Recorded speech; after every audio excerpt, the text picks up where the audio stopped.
ita ma stop limit order tana da buy tana da sell. Amma ita kuma bara mu danna akai ita ma mu muku bayani. Ita kuma stop limit order tana da wani abu guda ɗaya. Gaskiya sai mutum ya iya wato ainihin analysis sannan. Ita tana da wani wato ainihin ma'ana sai wanda ya iya analysis. Kawai dai zan koya muku ita ne saboda a koya su gaba ɗaya, kuma saboda ma'ana amanar ilimi ya kamata a ce komai an fito an yi bayani. To amma ita gaskiya stop limit order sai ka iya analysis sannan gaskiya. To amma ita ma ba za mu muku bayani. Ita ma kamar da kuke gani tana da buy sannan kuma tana da sell. Gashi nan tana da buy tana da sell. Ita kuma stop limit order, abinda ake nufi da stop limit order kamar yadda na gaya muku cewa ita sai ka iya analysis, saboda tana ta'allaka ne da wani abu wanda ake kira suna resistance. Ma'ana idan coins ya je wani limit to ana tunanin fa zai ci gaba da tafiya ne. Idan ka iya analysis din kawai to zaka iya fadawa ka sai abin da kake so a matsayinka na wanda ka iya analysis. Misali yanzu kun ga wato ainihin shi wannan coins din yana mai 1.2, ma'ana yana dala 1.2.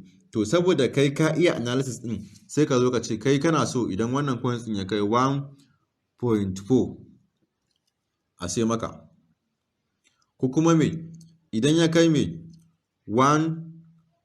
1.41 shi ma a sai maka. Bara mu dan yi muku wani bayani. Ma'ana kun ga yanzu wannan 1.4 din ai sama da farashin da yake akai ne a kasuwa yanzu. To idan kai ka iya wannan analysis din shine kake ga Binance, tunda kai ka san wannan analysis din kuma ka iya shi, ka san cewa in dai coins ya je wajen wannan resistance din to fa miƙewa zai ci gaba. To misali yanzu coins ya kai 1.4 misali, to kaga ya je wajen wannan abin da kira suna wato ainihin resistance kenan. To kana cewa Binance yana zuwa 1.41 kawai a siyan maka, saboda ka san daga 1.1 nan kawai zai breaking record ne, kawai zai ci gaba da tafiya ne. To shine amfanin wannan ita wato ainihin stop limit order din. Yana 1.4 zaka sa a sai maka a 1.4. kun ga wannan ai sama da farashin kasuwa ne, amma kuma kai tunda ka iya analysis ka ji ka gani a sai maka a wannan farashin, saboda ka san yana zuwa wannan 1.4 din to akwai alamun ci gabansa da tashi, saboda kai ka iya wannan mai analysis din. Saboda akwai abin da kira da suna resistance, yana zuwa wannan resistance din kawai zai karya record ne ya ci gaba da tafiya. To shi sa kake ga Binance kawai yana zuwa 1.41 to kawai a sai maka, saboda ka san kawai kai shikenan kawai zai ci gaba da tafiya ne, saboda kana da wannan ilimin na wannan shi wato ainihin analysis din. To wannan shine. Sai kuma daga nan zaka iya rubuta mai wato ainihin amount din da kake so. Ma'ana kana so a sai ma guda 10, kun ga za a baka 14 za a ɗauki dala 14 kenan, ko kuma kana so a guda 120 kai misali, ko kuma kana son mai guda 30, ko kuma mai kana so kai amfani da percentage a ƙasa, ma'ana a tsakuro 25% daga cikin dalar ka, ko 50% ko 75% a siye maka. Ma'ana sai ka danna akan mai 25%, ko kuma ka danna akan mai 50, ko akan 75%, ko kuma mai akan 100%, ma'ana gaba ɗaya kenan.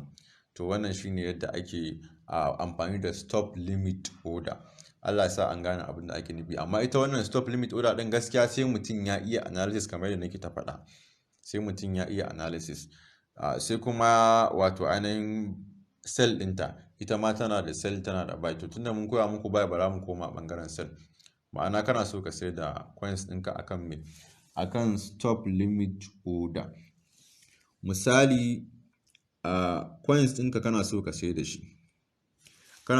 shi akan me 1.1 misali, in ya kai 1.1 a siyan maka, ko kuma me idan ya je 1.0.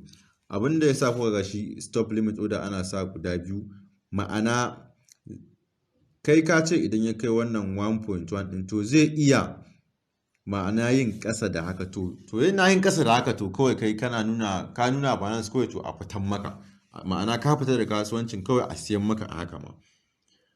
In ya kai kana so ka siyar, to amma da kake so ka siyar kuma sai kake so ka sayar da shi mai akan 1.1. to kawai yana zuwa da ya fara saukowa ƙasa kawai sai ya dawo 1.1.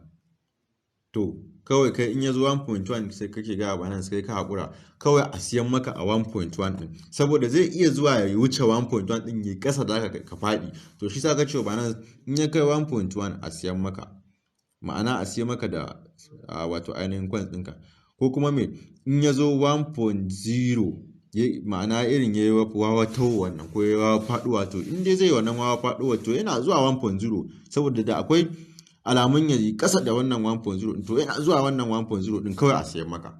To shine stop limit order. Shi ma za ka iya rubuta abin da kake so a siyan maka din 20 haka misali guda 20 ko kuma guda 30 ko kuma mai kai amfani da percentage kamar haka ka sa 25% ko kuma 50 haka ko 75 ko 100 ma'ana gaba ɗaya kenan. Shi ma kana danna akan sell order za ta faɗa ƙasa, yana zuwa wannan amount din shi ma za a siyan maka. To wannan shine. Sai kuma abin da ake kira suna wato ainihin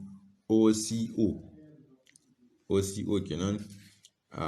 Wato ainihin ita kuma wannan OCO din